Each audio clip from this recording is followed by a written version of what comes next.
In this training video, we want to talk about removing the underlying cause of conflict in the human heart. The picture there is of picking out dandelions, but if you don't get down to the root, the dandelion will come back up. It's the same way with conflict in the human heart. Have you ever wondered why it is the same conflict reoccurs time and time and time again? I propose to you that the underlying cause of conflict in the human heart has not been weeded out.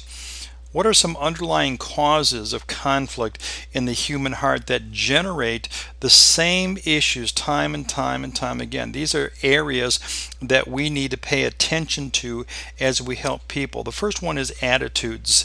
This is evidenced with Cain and Abel in their struggle that they had. Cain had an attitude toward Abel. It resulted in first-degree murder, but it was an underlying cause in his heart because God confronted him with his poor attitude.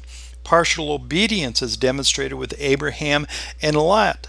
The causes of conflict between Abraham's servants and herdsmen and Lot's servants and herdsmen was because Abraham disobeyed God. He only had partial obedience. In Genesis 12, God told him to get up from your land and from your relatives and from your family. Yet he went ahead and took his father-in-law and his nephew.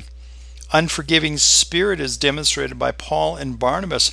Remember, they had such a tremendous clash when Barnabas suggested that they go back and revisit the churches over the Galatia territory and suggested that they take John Mark. But Paul had an unforgiving spirit in his heart towards John Mark because the scriptures record for us in Acts 15 he viewed John Mark as deserting them on the first missionary journey. Personal agendas can be an underlying cause of conflict, people wanting their own way.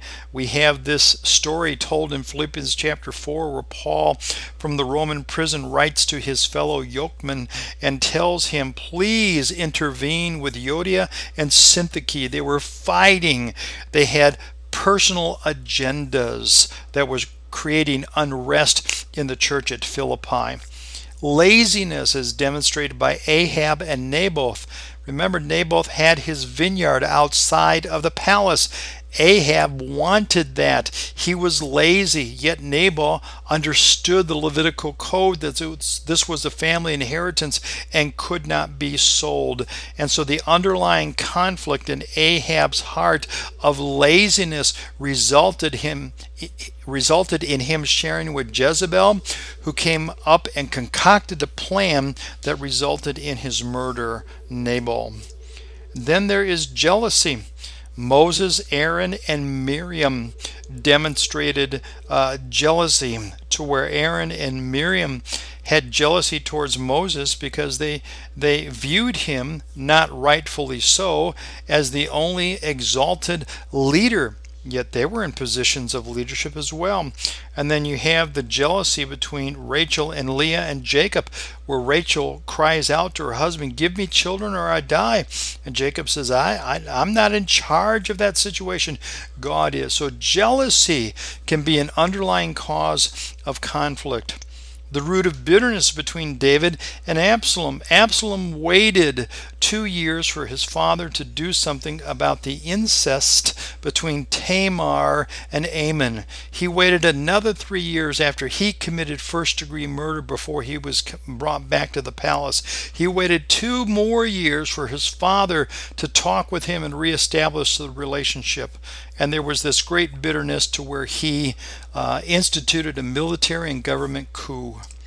There is spiritual apathy between Eli and Hannah. Eli was the complacent priest. I call him the sitting priest. When you first see him in 1 Samuel, he's sitting. In chapter 4, he's sitting before he falls backwards and dies. He had a spiritual apathy. An exasperation between Hannah and her husband Elkanah. Hannah desperately wanted children. Elkanah came to her and said, am I not better to you than 10 sons? well-meaning husband sentimentality, but you do not tell that to a barren woman. And an underlying cause of conflict between people can just be exasperation, lack of understanding, and tenderness. Then there's conviction. Paul and Agrippa, there was conflict between them. Paul had spoken the truth. Agrippa knew it, and Agrippa said, "Are you going to convince me in such a short time to be a Christian?" Deception and lying by Jacob and Esau. Jacob deceived his brother. He lied to his brother. This was an underlying cause of conflict with them since day one of their birth.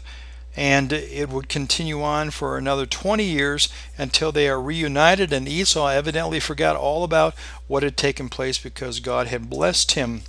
Then there's the pride of correction between Naaman, the Syrian military commander, and Elisha.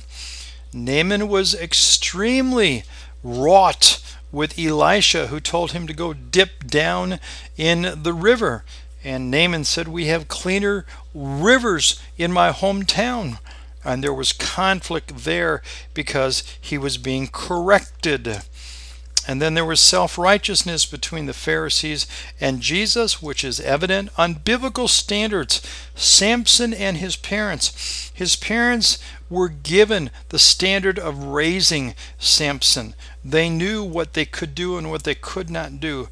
Yet repeatedly in Samson's life, he bucked up against unbiblical standards. He bucked up against what God had told his mother and father to go ahead and do in raising him. Go get that woman for me. And by implication, no, there's no other woman here among my people that I want to have an interest in. Go get that woman of a foreign nation.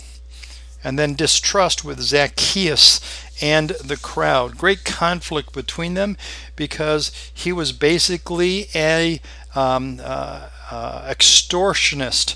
He was an embezzler. He overcharged the people in their taxes, and there was great conflict between them. When we are trying to help people and we see the same problem come up again and again, look for these, and I'm sure there's others that you will discover in your own studies.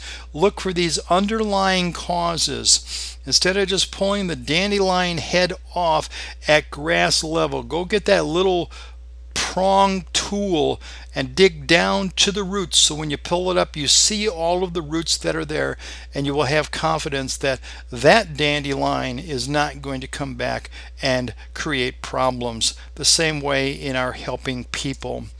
A resource that I would encourage you to consider is The Heart of Anger by Lou Priolo, as well as the workbook.